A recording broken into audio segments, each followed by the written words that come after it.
Shocking news from Los Angeles tonight. NBC News has confirmed pop superstar Michael Jackson is dead at the age of 50.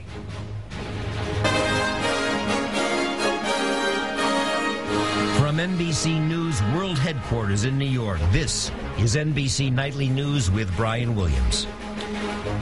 Good evening. Every American generation has its icons in the world of entertainment. Michael Jackson has been one of the best-known stars on this planet for the last several decades. On this night, when we were preparing a remembrance of Farrah Fawcett, suddenly word arrived from Southern California that Jackson had been rushed to the hospital. There were grave reports about his condition. And now this, confirmation tonight that he has died. A lot will be said about Michael Jackson as we learn more about this story. He was incredibly talented, a child star who was an adult with deep troubles and physical and mental health issues.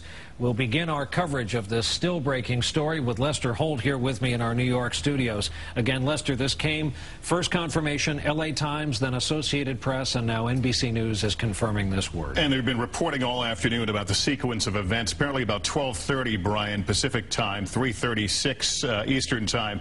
LA City Fire Department paramedics responded to the Bel Air mansion where Michael Jackson had been staying. He'd been rehearsing for a series of concerts set to begin, comeback concerts in London in July. The paramedics got to the residence, found him. Apparently there was no pulse. He was not breathing. They administered CPR at the scene, then took him about 6 minutes away to what you're looking at now. This is the UCLA Medical Center in nearby Westwood. Some family had begun to gather there. The press, of course, gathered, and then we learned just a short time ago in these latest reports that Michael Jackson did die. Apparently he never regained consciousness. They were not able to reestablish a pulse. This mansion he was staying at in Bel Air apparently had been rented in preparation for this comeback concert. We learned in March when they announced that concert that questions had come up about his health at the time. The promoters said he had undergone a 4.5-hour battery of physical tests and he had checked out okay at the time, Brian. He was apparently, according to one report, working out with the bodybuilder Lou Ferrigno of late. MSNBC is reporting that he had expressed a desire to do so-called two-a-day rehearsals for this upcoming tour. We go now to NBC's Michael Oku, who is outside the hospital where all of this took place today. Michael? Brian, good evening. If you didn't read anything about what had happened here, just walking by, you would know that something very serious is happening here at the UCLA Medical Center. Choppers are buzzing overhead. Crowds are assembling all along the streets and the sidewalks here. And the news media has arrived in spades. I can also tell you that cones have been laid out on the street, those familiar orange cones that are used to redirect traffic. Very clear that something serious happening inside. Again, NBC News confirming that legendary singer Michael Jackson has in fact died of cardiac arrest. What we are learning at this hour is that fire personnel, that is responders, went to his home at about 12:30 this afternoon in response to a 911 call from that home and found Mr. Jackson reportedly without a pulse. They tried to revive him. They were unable to and rushed him here to the UCLA Medical Center, where, again, Brian, I can tell you, while we have not talked to officials here inside on the ground at least, clearly the scene outside here, while not one of complete bedlam, very much of a crowd assembling to a very serious news event. Brian?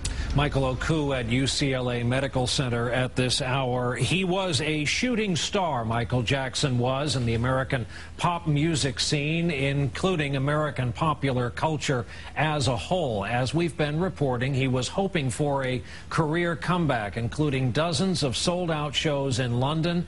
Now our own Peter Alexander has a look back at the life and times of this very troubled but extraordinary performer.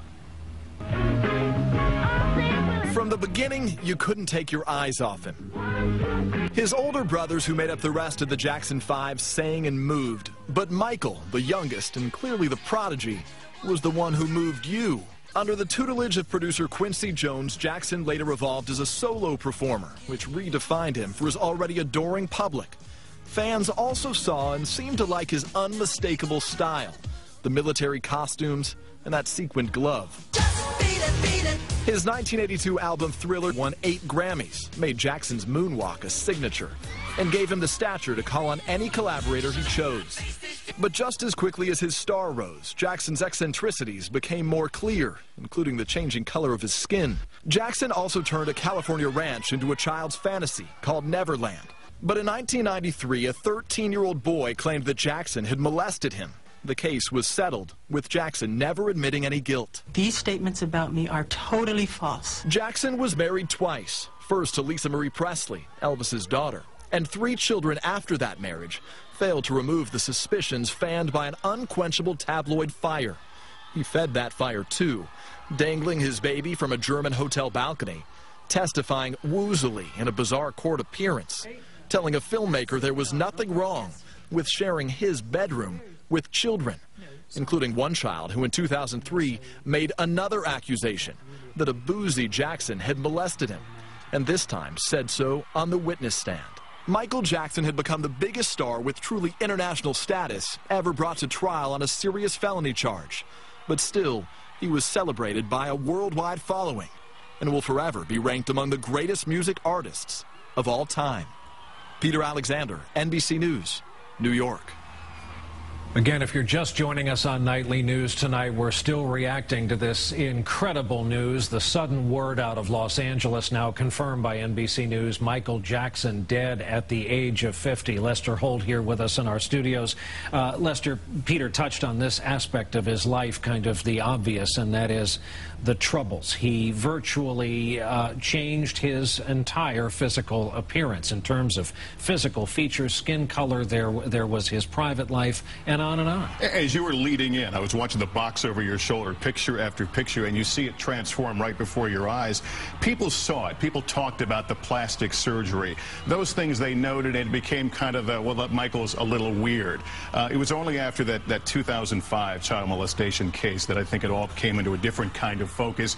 He would then go on to become this recluse, and that's why it was such a big deal when he announced several months ago he was going to do this comeback concert and try to repair. His last album, Comeback, was an utter flop.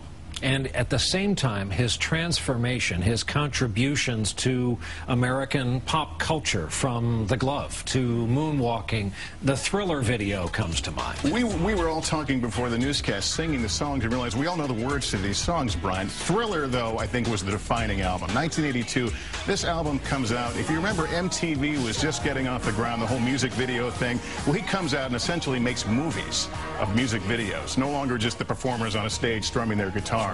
He really jump-started the genre. As you mentioned, the dance, the moonwalk, the glove, all this. That one album produced 7 #1 hits. It was an amazing moment for him. And this is the guy that popped on. We're the same age. I remember being a 10-year-old kid watching this 10-year-old kid on TV one night, and it would become this overnight sensation and go on, and we'd continue to watch his career blossom. Say nothing of the fact that he first arrived on our radar as the youngest member, of course, of the Jackson 5. Lester will be talking about this some more.